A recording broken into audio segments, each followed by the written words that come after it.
안녕하세요. 임플란트 타이거입니다. 코로나19 정말 그 여파가 매섭습니다. 아직까지도 언제 끝날지 모르는 이번 감염병 사태 때문에 많은 분들이 어느 때보다 힘든 시기를 겪고 있습니다. 특히 코로나19 때문에 생계 자체가 힘들어진 실직자 또는 퇴직자, 영세 자영업자 이런 분들은요, 아직 본격적인 겨울이 오지 않았지만 힘겨운 겨울나기를 예측하고 있습니다. 이럴 때 우리가 기초생활수급자, 자상위 계층, 그리고 긴급복지지원금을 받을 수 있는 가구, 이렇게 해서요, 어느 때보다 힘들게 사시는 분들에게 정부에서 지원받을 수 있는 여러 가지 계층에 대한 관심도 많아지는데요. 오늘은요, 그 중에서 자상위 계층, 이분들은 어떤 혜택을 받을 수 있고 또 선정되기 위해서는 어떻게 신청해야 하는지 알아보려고 하는데요. 오늘 영상 궁금하시면 계속 봐주세요.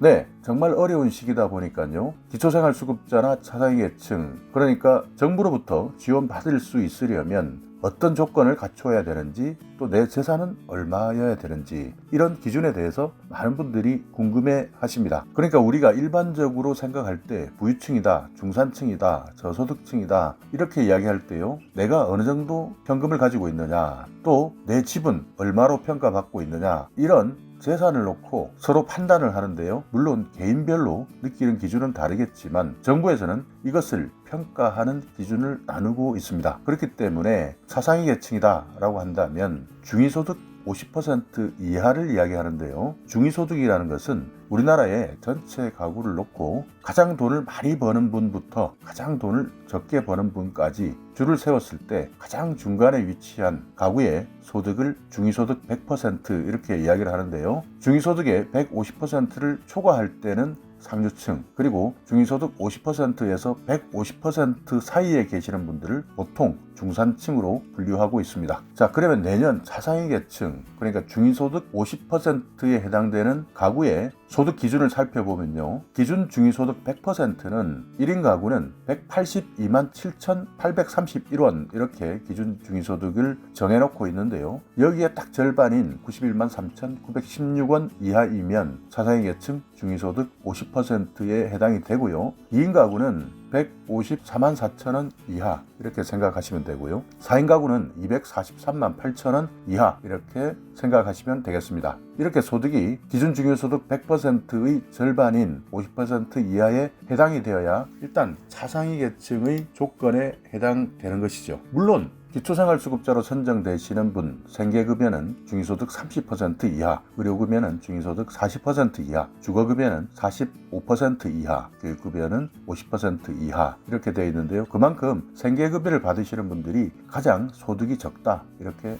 보시면 되겠습니다. 여기에 나오는 소득 인정액이라는 것은 여러분께서 일을 하시면서 벌어들이는 수입 외에도 부동산이나 금융소득 또는 사업소득 같은 재산을 소득금액으로 환산한 값을 더해서 계산합니다. 그러니까 여러분께서 가끔씩 착각하시는 분들도 있으신데요, 내가 일하면서 벌고 있는 월급만 생각하시면 되는 것이 아니라 내가 가지고 있는 각종 부동산, 금융소득, 사업소득, 또 차량이나 나머지 재산들도 다 소득금액으로 환산해서 계산한다.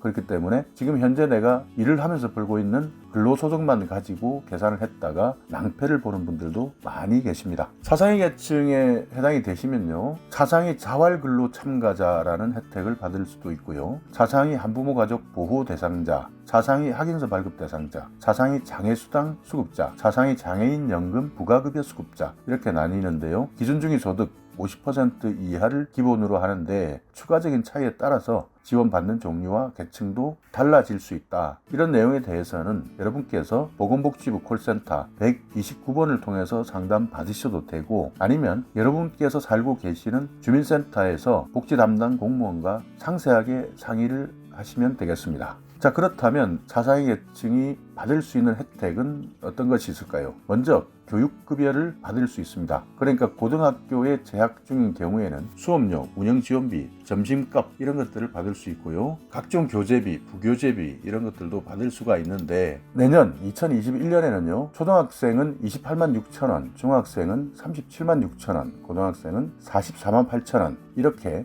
교육활동 지원비를 받는 것으로 정해졌고요. 고등학생의 경우에는 교과서 대금이나 입학금, 수업료까지 지원받을 수 있습니다. 또 차상위 계층은요, 경제적인 빈곤 때문에 문화생활에서도 동떨어져 있을 수밖에 없는데요. 이런 부분을 지원하기 위해서 정부에서는 문화누리 카드를 발급해서 문화활동을 지원하고 있습니다. 1인당 10만원 정도의 문화누리 카드를 발급해 주는데요. 그렇기 때문에 만약 4인 가족이다 라고 한다면 1년에 40만원의 문화생활을 할 수 있는 문화누리 카드를 받을 수 있습니다. 또 우리가 현대인으로서 살아가는데 가장 필요한 통신비 이것도 부담인데요. 전화요금도 차상위 계층에게는 감면해 주고 있습니다. 이것 말고도 장애 아동이 취약을 할 때 방과 후 어린이집을 따로 4시간 이용할 수 있도록 해주고요. 일반 아동 같은 경우에는 한 달에 10만원, 장애 아동은 보육료의 절반을 지급해 주고 있습니다.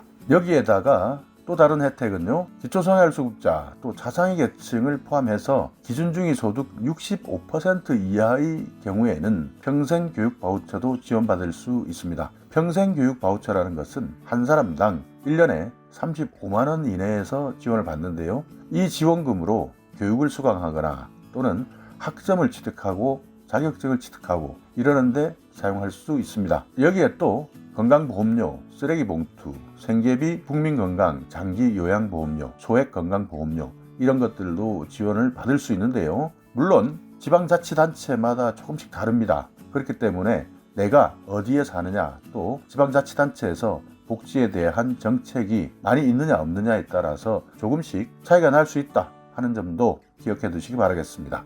만약 여러분께서 내가 중위소득 50% 이하에 해당이 된다. 그러니까 벌어들이는 돈뿐만 아니라 재산을 소득 인정액으로 환산했을 때 내가 차상위 계층의 조건에 부합이 된다라고 한다면 신청을 하실 수가 있는데요. 일단 먼저 여러분께서 이런 신청을 할 때에는 많은 개인정보들을 제공해 주셔야 합니다. 금융과 관련된 거래하고 있는 통장 또는 재산 중에서도요. 부동산 그리고 차량 이런 것들까지 모두 정보 제공을 해야 되고 서류도 제출하셔야 되는데요. 여러분들의 소중한 개인정보들이 여기에 다 들어 있습니다. 그렇기 때문에 이런 개인정보를 담고 있는 내용들을 아무나와 상의할 수는 없겠죠. 그렇기 때문에 여러분이 살고 계시는 지역의 주민센터 읍면동 사무소에 가셔서요. 복지를 담당하고 계시는 공무원과 상의를 하셔야 되는데요. 만약 본인이 직접 가기가 어렵다 라고 한다면 친족이나 기타 관계인 이렇게 도움을 신청해서도 상담을 할 수가 있는데요. 여기에서는 사회보장급여 제공 신청서 이것을 꼭 작성하셔야 되고 금융정보 제공 동의서 또 기타 필요한 서류를 제출하셔야 되고 소득재산 신고 자료 그리고 사회보장 정보 시스템을 통해서 공적 자료를 확인할 수 있도록 하고요. 여기에 금융자산 조회를 실시하도록 동의해 주셔야 합니다. 또 다른 필요한 서류 같은 경우에는 임대차 계약서나 소득 및 재산 확인서 이런 것들도 필요할 수 있습니다. 주민센터나 지방자치단체에서 결정을 하고 이후 급여 지급 이후에는 계속적으로 신청 당시의 상황과 어떻게 바뀌었는지에 대한 확인 조사가 진행이 됩니다. 소득이나 재산의 변동이 발생해서 선정 기준을 벗어난다 한다면 바로 차상위 계층에 대한 지원은 중단됩니다. 자, 이렇게 기초생활수급자로 탈락하셨지만 차상위 계층이라는 제도를 통해서 어떤 지원을 받을 수 있는지 또 어떤 분들이 해당이 되는지 어떤 혜택이 있는지 알아봤는데요. 여러분께서 잠시 시간을 내셔서 복지로를 검색하셔서 들어가시면 차상위 계층 그리고 기초생활수급자에 대한 내용들이 상세하게 안내가 되어 있으니까요. 내가 현재 어느 정도의 중위소득에 해당이 되는지 지원받을 수 있는 상황이다 라고 한다면 동사무소, 주민센터를 꼭 방문하셔서 신청해 보시기 바라겠습니다. 자, 오늘 영상 여러분께 조금이나마 유익한 정보가 있었다면요. 오늘도 구독 그리고 좋아요 부탁드리겠습니다.